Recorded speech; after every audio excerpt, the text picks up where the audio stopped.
11 രാജ്യങ്ങളുടെ hit list ഇപ്പോൾ Russia പ്രഖ്യാപിച്ചിരിക്കുകയാണ്.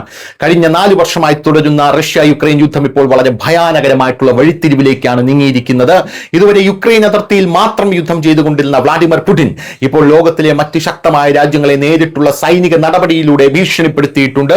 ക്രെംലിൻ ഔദ്യോഗിക സാധ്യതയുള്ള ലക്ഷ്യപ്പട്ടിക പുറത്തിറക്കി. ബ്രിട്ടൻ, ജർമ്മനി, പോളണ്ട് എന്നിവയുൾപ്പെടെ 11 രാജ്യങ്ങളുടെ സ്ഥലങ്ങൾ ഇപ്പോൾ റഷ്യ ലക്ഷ്യമിടുന്നതായി പറഞ്ഞിട്ടുണ്ട്. നമ്മൾ നേരത്തെ തന്നെ ഇത് പറഞ്ഞതാണ്. ഈ യുദ്ധം യുക്രൈനിൽ നിൽക്കില്ല, യുദ്ധം യൂറോപ്പിലേക്ക് കടക്കും. ഇതൊരു 3ാം ലോക മഹായുദ്ധമായി പോലും പരിണമിക്കാനുള്ള സാധ്യത നമുക്ക് തള്ളിക്കളയാനാകില്ല. ഇപ്പോഴിതാ റഷ്യയുടെ സുരക്ഷാ കൗൺസിലിന്റെ ഡെപ്യൂട്ടി ചീഫ് ദിമിത്രി മെദ്വദേവ് പട്ടിക സോഷ്യൽ മീഡിയയിൽ പങ്കുവച്ചുകൊണ്ട് യൂറോപ്യൻ രാജ്യങ്ങൾക്കെതിരെ ആഞ്ഞടിച്ചു. യൂറോപ്യൻ പങ്കാളികളെ ഇപ്പോൾ സമാധാനമായി ഉറങ്ങൂ എന്ന് അദ്ദേഹം പരിഹാസത്തോടെ എഴുതി. യുക്രൈനായി ഡ്രോണുകളും ആയുധങ്ങളും നിർമ്മിക്കുന്ന ഫാക്ടറികൾ ഇപ്പോൾ റഷ്യൻ മിസൈലുകളുടെ ലക്ഷ്യത്തിലാണെന്നും മെദ്വദേവ് വ്യക്തമായി മുന്നറിയിപ്പ് നൽകിയിട്ടുണ്ട്. റഷ്യൻ പ്രതിരോധ മന്ത്രാലയത്തിന്റെ കണക്കനുസരിച്ച് ഈ രാജ്യങ്ങൾ യുക്രൈനിന്റെ തന്ത്രപ്രധാനമായിട്ടുള്ള പിൻഭാഗ മേഖലയായി മാറിയിരിക്കുന്നു.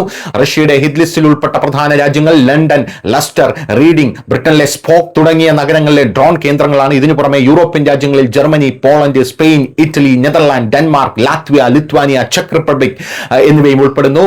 ഇതിൽ മുസ്ലിം രാജ്യമായിട്ടുള്ള തുർക്കിയും യുക്രൈനുള്ള ഡ്രോൺ സ്പെയർ പാർട്സ് ഇവിടെയാണ് നിർമ്മിക്കുന്നതെന്ന് റഷ്യയും അവകാശപ്പെടുന്നു. ഇസ്രായേലിലെ സ്ഥലങ്ങളും റഷ്യയുടെ നിരീക്ഷണത്തിലാണ് എന്നും ചില ആൾക്കാർ അവകാശപ്പെടുന്നുണ്ട്.